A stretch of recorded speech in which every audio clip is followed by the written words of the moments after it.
जे काही सोशल मीडियावर फेक अकाउंट काढले जातात आणि बदनामी केली जाते या संदर्भात आपण काही कायदा करणार का? महोदय, सन्मान्य राहुल कुलजींनी जो मुद्दा उपस्थित केला की सोशल मीडिया प्लॅटफॉर्मचा उपयोग करून कुठल्याही पुराव्याविना बदनामी करणे हे खूप मोठ्या प्रमाणात वाढलेलं आहे आणि समाजातल्या सगळ्या स्तरातल्या लोकांना त्याचा सामना करावा लागतो, महिलांना तर विशेषतः करावा लागतो.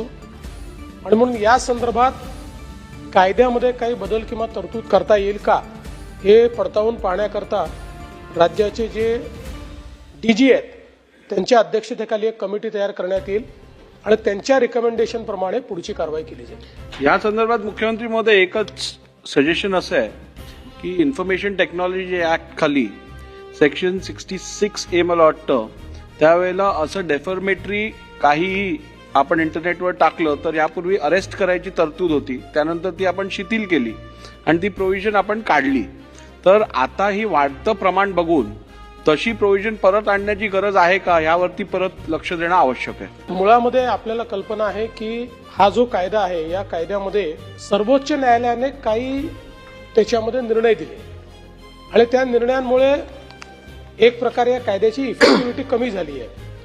दुसरं, पूर्वी IT ऍक्ट सोबत आपण IPC किंवा आताचा BNS लावायचो, तेही आता लावता येत नाही.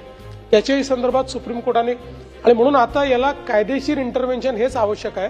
त्यामुळे आपण जसं सांगितलं तेही या समितीच्या कार्यकक्षेत देऊन आपल्याला स्टेट ऍक्ट, स्टेट अमेंडमेंट जे काही करता येईल त्या संदर्भात ते करण्याचा प्रयत्न करू.